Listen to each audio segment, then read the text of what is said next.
R$ 10 na gasolina. Parece absurdo, mas pode acontecer mais rápido do que você imagina. E o pior, não começa no Brasil.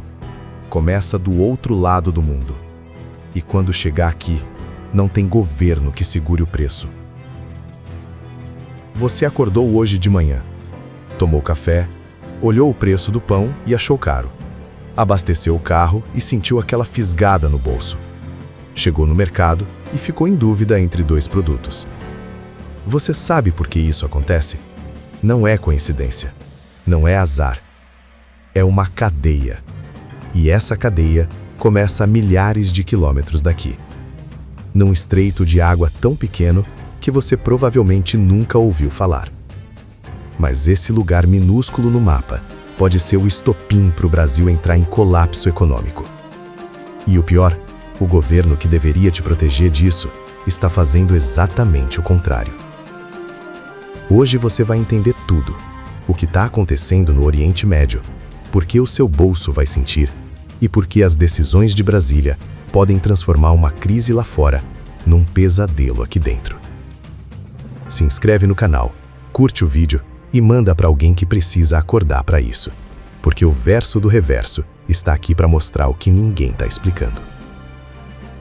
O mundo não funciona em blocos separados.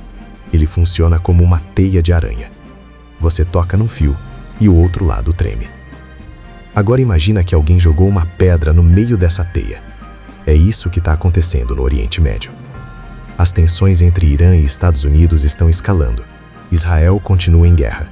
O Mar Vermelho virou zona de conflito. E enquanto os noticiários brasileiros falam de política local, de BBB, de escândalo, o fogo está se espalhando. E existe uma rota no mundo por onde passa o sangue da economia global.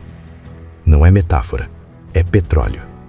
E quando esse sangue para de circular, o corpo inteiro entra em colapso. Hoje você vai entender por que uma guerra que parece distante é, na verdade, uma guerra que vai chegar na sua mesa. Existe um lugar chamado Estreito de Hormuz, um corredor de água de menos de 50 quilômetros de largura, que separa o Irã dos países do Golfo Pérsico.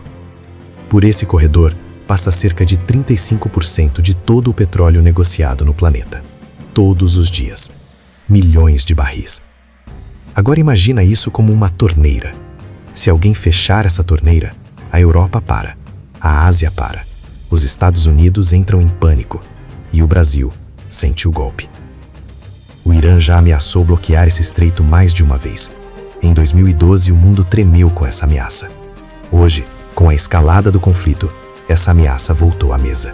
E desta vez, o cenário é mais perigoso. Porque o Irã está mais isolado, mais desesperado e mais armado. Quando o petróleo trava, o preço dispara. O barril que estava em torno de $85 no início do ano já ultrapassou os 90, 95, ameaçando os 100. E analistas de mercado, do Goldman Sachs ao JP Morgan, alertam. Se o conflito escalar, o barril pode chegar a 130, 140, talvez $150. Parece abstrato, né? Número em dólar lá longe. Mas agora é que a história começa a chegar perto de você. E no final desse vídeo, eu vou te mostrar o cenário mais provável para o Brasil, se essa crise continuar. O Brasil é um país curioso. É um dos maiores produtores de petróleo do mundo. A Petrobras está entre as maiores empresas de energia do planeta. E mesmo assim, o brasileiro paga caro na bomba. Por quê? Porque o preço da gasolina no Brasil não segue só a produção local. Ele segue o preço internacional do petróleo. E aqui entra uma bomba política que poucos falam.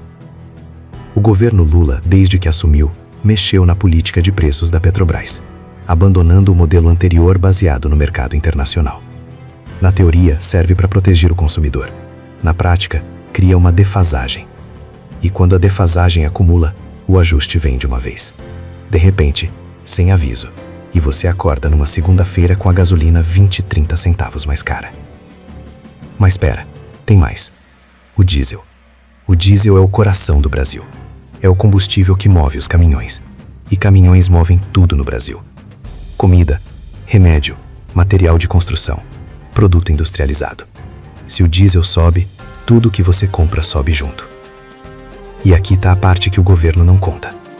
Enquanto a Petrobras lucra bilhões com o petróleo caro, esses lucros não voltam para você. Voltam para dividendos, para o caixa do governo, para os fundos de pensão ligados ao PT. Mas no seu bolso, chega só a conta. Agora vamos falar do efeito que realmente assusta, o efeito dominó. Você já viu aquelas fileiras de peças de dominó que caem uma após a outra? A economia funciona assim. Só que aqui as peças são maiores, e quando caem, derrubam a sua vida. Primeiro dominó, petróleo sobe. Segundo dominó, diesel sobe. Terceiro dominó, frete sobe. E aí começa o quarto, quinto, sexto dominó. O agricultor que produziu a soja no Mato Grosso paga mais caro para transportar. O frigorífico paga mais caro para trazer o boi. A distribuidora paga mais caro para levar ao mercado. E no final, você paga mais pelo arroz, mais pelo feijão, mais pela carne, mais pelo frango, mais por tudo. E sabe o que é mais cruel nisso tudo? Esse efeito não aparece de uma vez. Ele aparece aos poucos. R$3 a mais aqui, R$2 a mais ali. 50 centavos a mais no pão. E você vai ajustando, vai cortando, vai substituindo. Até que um dia você olha para o carrinho do mercado e ele está pela metade do que era antes. Isso não é catastrofismo. Isso já aconteceu no Brasil em 2021 e 2022, quando a inflação bateu 2 dígitos. Quando o brasileiro voltou a comer osso e frango de segunda.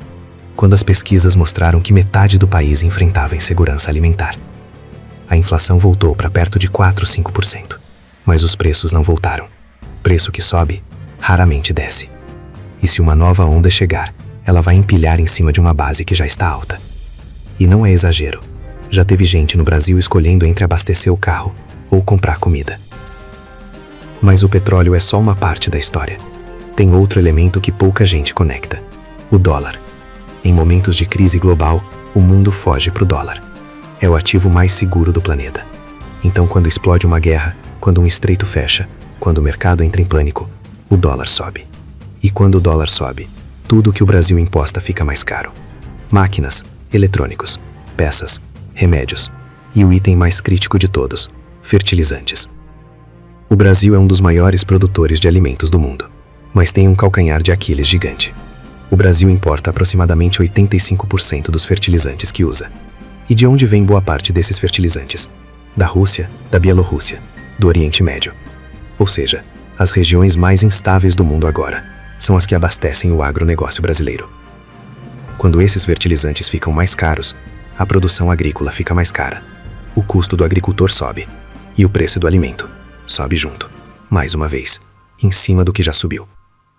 E aqui vem a crítica que precisa ser dita. O governo Lula teve 4 anos para construir uma política de substituição de fertilizantes, para incentivar a produção nacional, para reduzir essa dependência absurda. Não fez. Preferiu gastar com outras prioridades. Preferiu aumentar o funcionalismo. Preferiu distribuir cargos.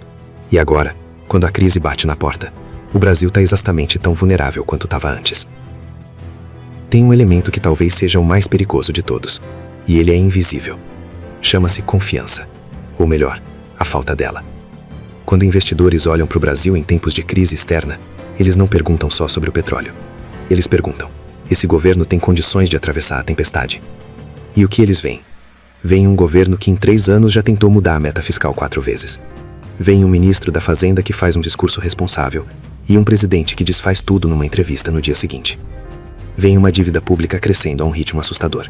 Veem um arcabouço fiscal que todo mundo sabe que não será cumprido. E o que os investidores fazem quando perdem a confiança?